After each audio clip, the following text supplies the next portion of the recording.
बहुत समय पहले की बात है। घने जंगल में एक ताकतवर और सुंदर बाघ रहता था, जिसका नाम था शेरा। शेरा अपनी ताकत और रौब के लिए पूरे जंगल में प्रसिद्ध था। वह अकेले ही अपने शिकार पर निर्भर करता था और किसी से भी ज्यादा बातचीत नहीं करता था। वह सोचता था कि उसे किसी की जरूरत नहीं है, क्योंकि वह खुद काफी ताकतवर है।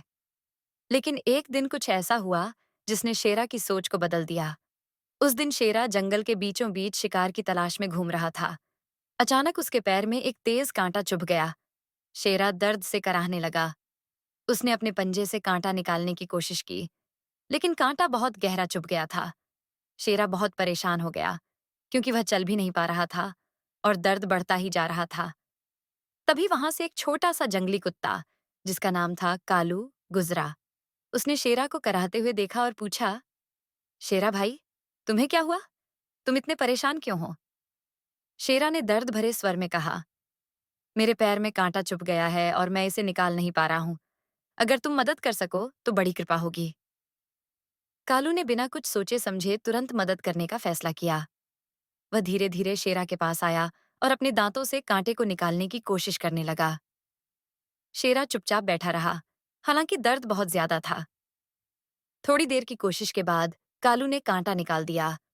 शेरा को तुरंत राहत महसूस हुई और वह खड़ा हो गया। शेरा ने कालू की तरफ देखा और कहा, तुमने मेरी बहुत बड़ी मदद की है। मैं तुम्हारा एहसानमंद हूँ। तुमने साबित कर दिया कि असली ताकत दोस्ती और सहयोग में होती है।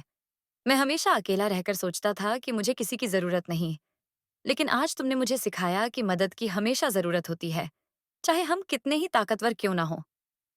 कालू मुस्कुराते हुए बोला, शेरा भाई, दोस्ती में कोई छोटा या बड़ा नहीं होता। हम सब एक दूसरे की मदद कर सकते हैं। इसके बाद शेरा और कालू पक्के दोस्त बन गए। शेरा ने कालू को अपने साथ रहने का निमंत्रण दिया और दोनों ने जंगल में एक दूसरे का साथ देना शुरू किया। शेरा ने महसूस किया कि ताकत अकेले कुछ नहीं कर सकती, लेकिन सच्चे दोस्त साथ हों तो हर मुश्किल को आसानी से हल किया जा सकता है। जंगल के बाकी जानवर भी इस नई दोस्ती को देखकर बहुत खुश हुए। शेरा, जो पहले अकेला और शांत रहता था, अब अपने दोस्तों के साथ समय बिताने लगा और जंगल में शांति और सौहार्द फैलने लगा। शिक्षा। सच्ची ताकत दोस्ती और सहयोग में होती है। हमें कभी भी यह नहीं सोचना चाहिए कि हम अकेले ही सब कुछ कर सकते हैं। दूसरों की मदद लेना और देना ही असली मित्रता है।